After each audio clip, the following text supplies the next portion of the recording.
Hi, welcome to Grounded Growth Podcast. I'm Nicole Ghirardi. And I'm Stephanie Petry. We believe that grounded growth comes from being intentional about compassionate connections that are beautifully balanced while flourishing in faithfulness. Each week, we will share real conversations, encouragement, and simple systems to help build a life that feels steady, aligned, and grounded. So sit back, maybe grab a coffee, and join us where clarity meets calm and growth feels intentional. Before we dive in, if you want to make sure you never miss a conversation, hit that subscribe or follow button right now on whatever app you're listening on.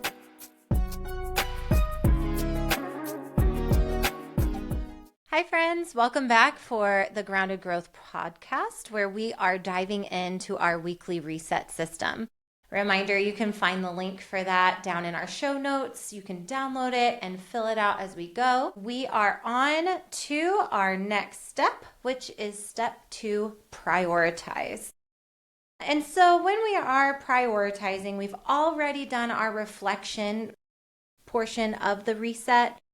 This is, what are those best intentions for your week ahead? What are these things that we have to get done? What are the tasks or the posture that we're wanting to have this week? What are those top 3 things? I just want to say, like, a lot of times we go into a week with the best intentions, right? And we think we have this plan and but then the Lord has something else in store for us, or we get interrupted by children. Yep. Or interrupted by life or crisis at work or someone needing to talk to you, and now that time is gone that you were going to spend on something else. So life just happens. We still need to have those priorities in place to help guide our direction for the week. Are we able to be flexible on when we achieve these items? And then also just a posture of presence in our week as well.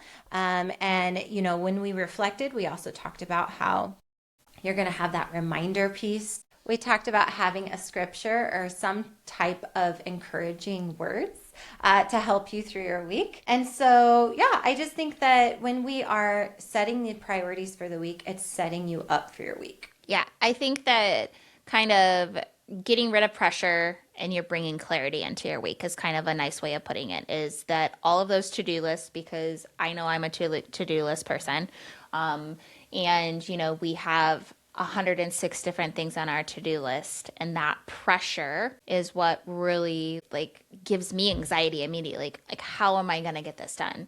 But it's the prioritizing that's giving us the clarity of the true things that need to get done versus I need to clean out that junk drawer. That's not priority, but it's on my to-do list whenever I get to it. Right. And the priority are the big rocks, the big things. And I think that, that really is what true priorities are, and these are going to be so different for everyone. So, because my priorities are completely different from your priorities versus, compared to, my mom's priorities or your mom's priorities or whoever's really is. But they are the anchors, not the chains for us for the week. So what is going to root us into giving us a grounded week versus what's holding us back and being able to do the life-giving that we need to do. It's the things that are going to reduce the chaos. That doesn't, because let's just be brutally honest, kids cause chaos. I mean, my kiddos love to test my patience, and the interruptions and, even with our podcasting, I mean, JoJo wants to be part of it, and, being able to hold on to those anchoring things that we need to be doing. So, the biggest thing is with this is making sure that we are prioritizing the right things for us. So it's not everything can be priority. I mean, we look at our to-do list and say, okay, all of this stuff has to be done. But you look at it and say, is it really something that has to get done this week? I brought up the conversation about I have to do laundry if the kids don't have clothes. I don't have to do a load every day. Now that's nice. That's a nice habit to make, is to do a load, but it's not something that you have to do. So giving yourself grace with what really is a priority. I have to take JoJo to the dentist. I don't have to go shopping just because it's fun to do. I also think that when you are prioritizing, that it does take practice to prioritize for those things that, like you said, not everything is going to be a priority.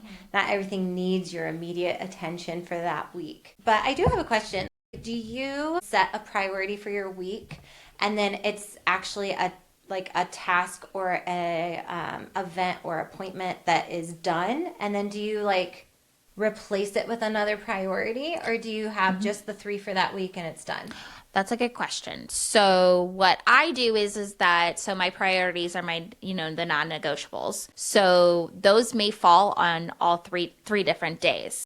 I have a priority for myself, at least one a day, because then that way it's giving myself something else. So then you have your list of things that are prioritized, but you can then fill it in with something else, like, oh, I have to go to the dentist. Well, now that's over with, so I have some time here.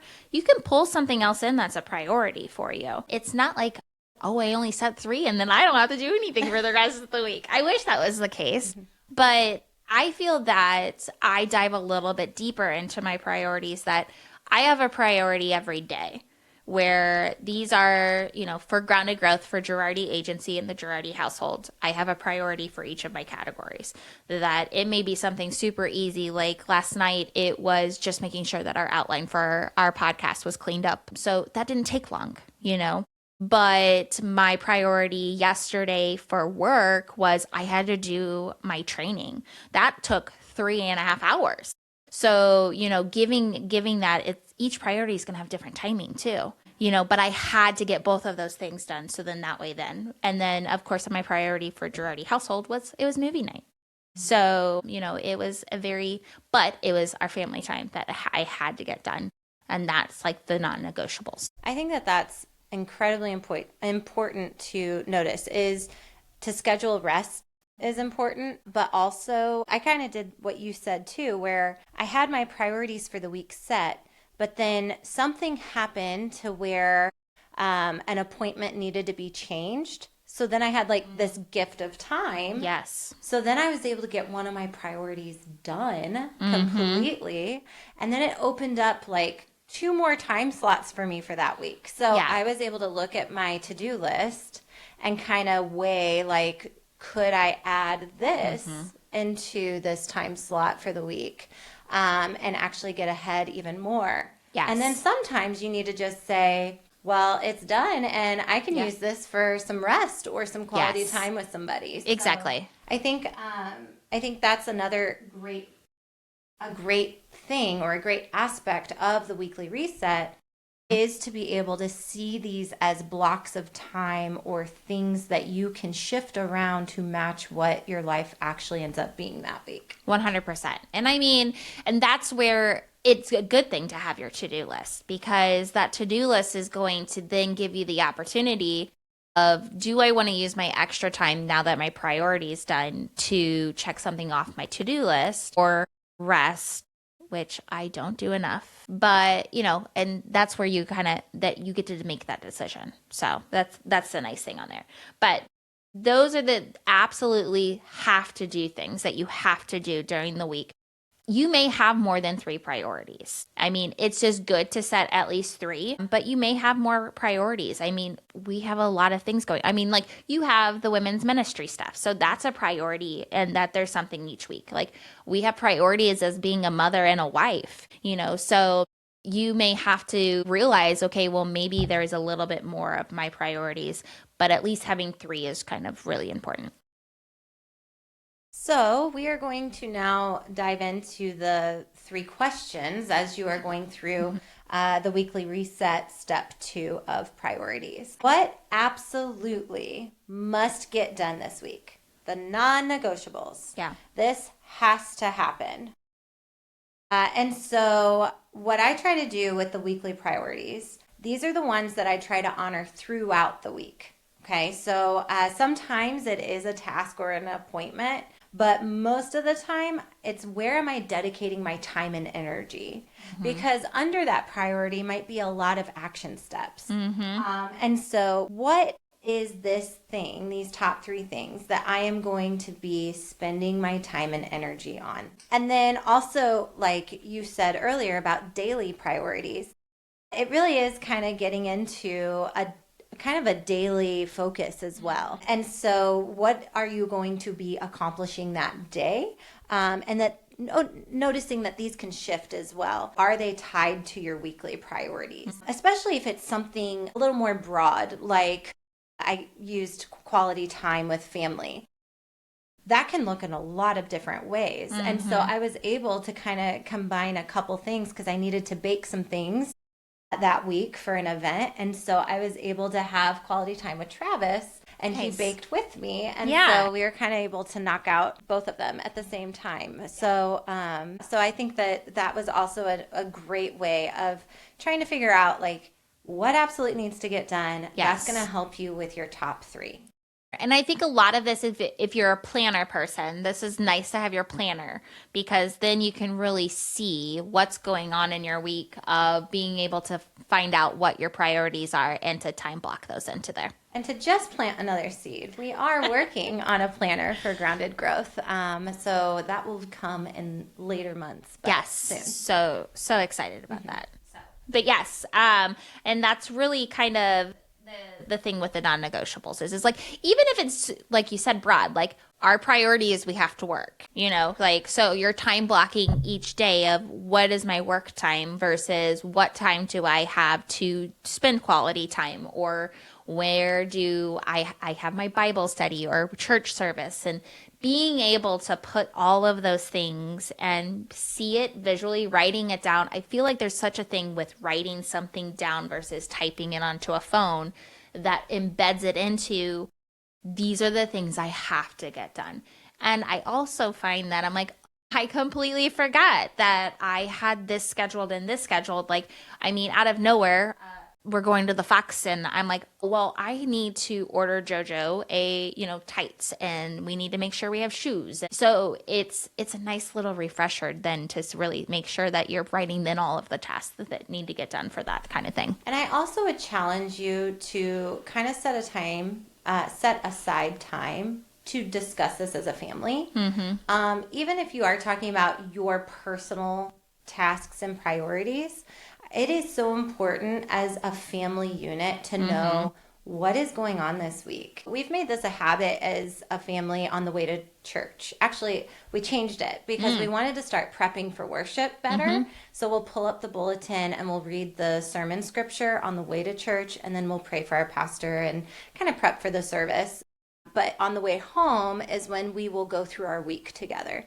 So that's when I am kind of doing the prep work of the weekly reset. I'm looking at our digital calendar, and we are just kind of going through day by day of everybody's responsibilities and meetings we have and nights at church and even meals. And so we're able to kind of look at it as a whole for everybody so that there's no big surprises, or sometimes there are big surprises that we forgot, like you said. Like the oops. So, but that kind of brings, once we prioritized our priorities, then that's when we're really checking, like, is this moving us towards our goals? And we talked about this in the intro, is that you may not have goals, or you may not think that you have goals. There's things in your head that, like, I feel like we need to do these things moving forward. So it may be financially that I am trying to be better, not to be a spender, I mean, that's a goal. Like, you just didn't write it down to make action steps towards it. But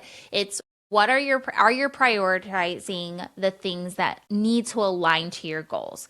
Like, mine is that I want to make sure that I have family time. So I'm not going to schedule a bunch of networking events and, friend like lunches and a bunch of meetings if I know that I need to find the time with the kids. JoJo's gotten to this point that she is needy mom moment. So it's being able to say, okay, I'm doing this, but this is the time that we have together. So I think that's kind of one of the big things is that, making sure that it's long-term, moving you towards the right direction versus just setting priorities of the things that aren't aligning to that.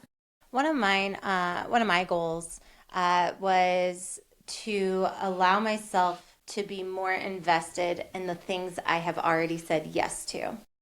Where this kind of came about, I'm very involved with our church, and I was helping facilitate Sound Waves, it started as a kids choir, and then it's slowly shifted into more of a children's ministry on Wednesday nights. Therefore, we have something for every age level at the church on Wednesday nights.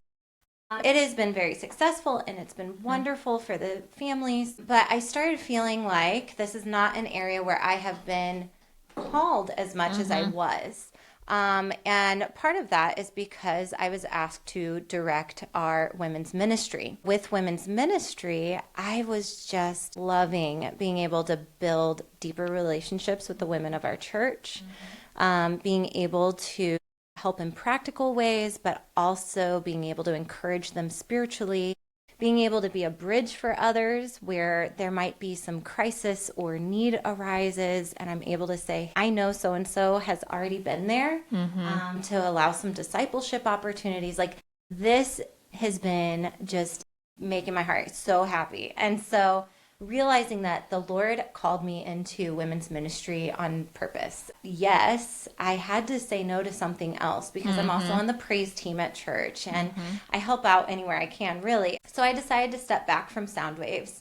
And the Lord was already working because the lady who runs it with me, she also was like, I think I kind of want to take a bigger step in Sound Waves. I'm like, well, that's great, because I'm going to ask if I could take a step back. So it just naturally happened it happened because God wanted it to. Yes. And so with that being said, let me bring it back around, is that it aligned with my goal. My goal was to be more intentional with what I've already said yes to. So I've already said yes to women's ministry, and I needed to say no to something else so that I could be more invested in it. What are those action steps to keep me with this goal? And sometimes it is making sure during my personal worship time in the mornings that I am praying for these women, making sure that I am checking in with them, whether it be a text or a phone call. So those are like the action steps. And so, my priority this week might be to reach out to 3 women this week, just to kind of give another practical idea.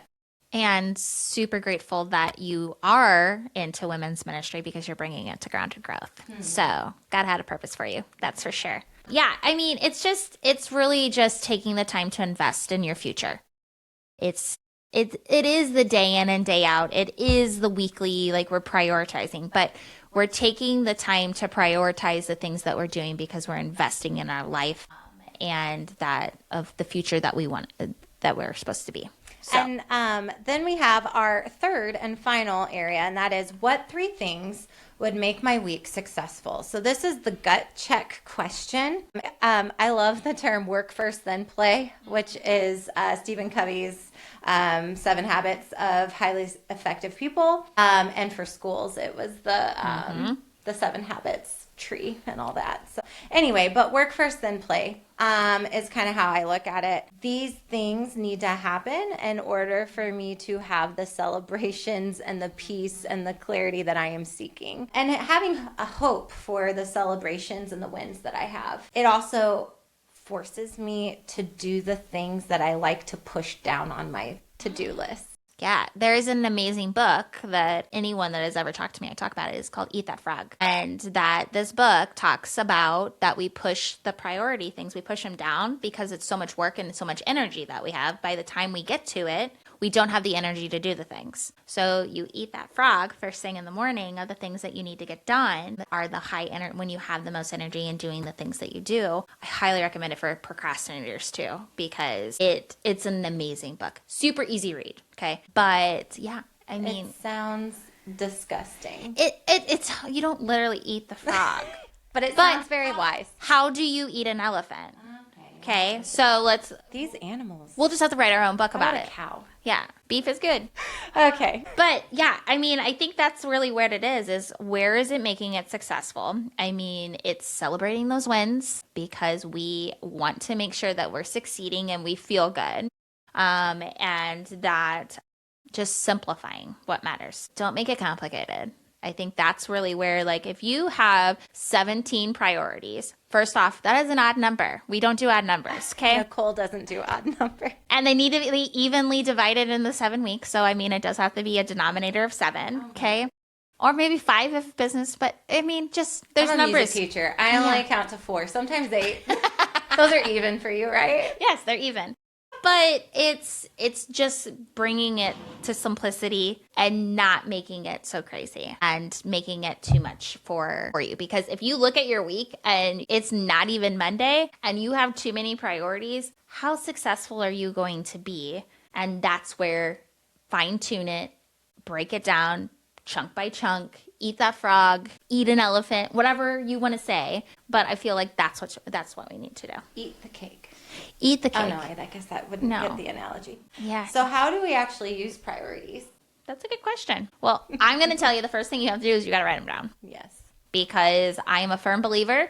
I can talk a big game, but it's the second that I write it down. I don't know if it's just me tricking my mind, but the second I have it in my planner, in pen, with my certain color highlighter, okay, then I feel like, okay, this is a priority because we have everything going on in our head and there's, 6 things that I've just decided that I needed to get done. It's going to be gone and I'm going to forget it in an hour. If we don't write down the things that we need, then it's not going to be that priority. You have to revisit it. If you're not revisiting it on a daily basis, at least midweek. Taking a Wednesday or Thursday, looking at it and seeing where you are is going to be the important thing. Because if you just write it down and do weekly reset, and I spent my 30 minutes, I did all of the things, I checked every box for Stephanie and Nicole, but you don't look at it for the rest of the week, how are you holding yourself accountable? Okay? But give yourself grace. Things shift. Now, my personality, I do not like when things change, but that's okay. Because like Stephanie has said several different times, God has a purpose for us and in his timing, things are going to happen. And we may see that we have a priority, but it's not his priority. And he's going to throw something at us and we have to be flexible. And that's me saying that, which is really hard because I love that you're Yes. saying that. Yeah. I completely agree with everything you said. And I just want to add that as you start practicing this, you're going to notice your own pacing. Mm-hmm. So again, it takes practice. Just because it doesn't work for you the first week, figure out why it didn't work. And then maybe it was too lofty. Yes. Maybe it was too simple. Like you just have to figure out your pacing. You have to also be real with what season you're in. And sometimes that takes us a while to figure out. Like I know the month of November, I always hit a crisis wall because of things just being crazy in all areas of my life. I usually have a field trip going on with a grade level. I have a huge Veterans Day celebration. Like there's a lot of things that happen for me in November. And so I get very overwhelmed in that month. Therefore, I'm not going to have high hopes of achieving all these wonderful goals that I've set, or all of these priorities that I have need to be honed into those things that are causing me stress and heaviness. And so just being honest with what season you're in and how you may not be operating in the way you normally do. And that's okay. Give grace to yourself. Ask God for wisdom. Our scripture for this podcast is Proverbs 16, verse 9. The heart of the man plans his way, but the Lord establishes his steps. So basically remembering, God is in control of all things. You aren't. Surprise. I used to think I was. Yeah, Stephanie was a good reminder that I am not. And this is why we connect so well. She is full of wisdom and has really brought me closer, knowing that I am not in control of anything. It is through the Lord's grace and mercy that I even have figured out that I'm not in control of all things. Sometimes I still need that reminder, though. You are in control of how you respond. I think sometimes when we do try to control things that are not meant for us to control, that's when we have the lies of you're not enough. And I'll even tell you, you aren't enough. You aren't really. I mean, and that is very opposite from what culture would like to tell you. But I mean, God does give you more than you can handle.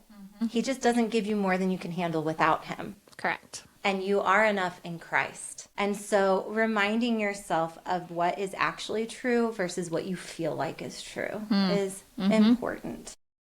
I think that those different things that we have in mind for our week, it doesn't mean that planning things is sinful. It doesn't mean that having priorities is wrong. It just means that you often have to hold it loosely. Just because you didn't check off those things, I think you need to remind yourself before you start getting angry and frustrated, the God of the universe did not want you to accomplish those 3 things. So who are you to get mad at him for saying no? Right, 100%. That's what I told Job, right? Like, who are you? You weren't there when I created the heavens and earth. So look at what God did provide you that week and what opportunities did arise. And that would be a really great spot for that reflection piece in the weekly reset as well. So what did become a priority for you instead? That's if those 3 priorities did not happen that week, what was your priority then? And it doesn't mean that that was wrong or bad. No, not at all. It just was different, and maybe that's guiding you to where you need to focus more on and what you need to say more yeses to. I am going to give you an example of this from this past week. So I did not get up and get to check the box on my personal worship one morning, and I got to work late. And I was kind of frustrated with myself for it. I slept through the alarm. That never feels good. Pulling up when the buses pull up, not great. But I had to remind myself that the reason that happened was because we got home Wednesday night from church, which is already a late night for our family. And my son had a little breakdown, and he needed to have a heart-to-heart with his mama. And we probably sat in the study and had this sweet conversation where we're both bawling in each other's arms for a good half hour, 45 minutes. And it is one of those core memories that I will have forever and that I'll cherish. And that was so much more important than checking a box for the next morning. Sometimes things don't happen the way you plan for them to because God has something better in store for you. 100%. And I think that that's just where you have to realize that that was the priority for that day. This is that Trav, of course, is a priority. Our kids are a priority. And that you shift and you are so flexible and moldable, and God wants us to be that way. And we just have to remember that. And so I love it. I mean, it was sweet. Well, perfect. Well, this wraps up Prioritize Step 2. I hope you guys found a few little tidbits of finding the priorities that meet you where you are and can help your week get clearer and give you better clarity so you don't feel overwhelmed. Don't forget to go into our show notes so that you can download the weekly reset. We'd love to hear from you, so let us know how it's going. Remember, clear priorities are creating those lighter weeks for us and really give yourself grace though. And so next episode, we are talking about step 3 of anchoring our habits. But in the meantime, work on step 1 and 2, and we can't wait to see you guys at the next episode. Bye, friends. Thank you for joining us for another episode of Grounded Growth. We hope today brought you clarity, encouragement, and a gentle reminder that you're not walking this journey alone. If this episode spoke to you, we'd love for you to share it, subscribe, and leave a review. We'll see you next week. Until then, Stay grounded and keep growing.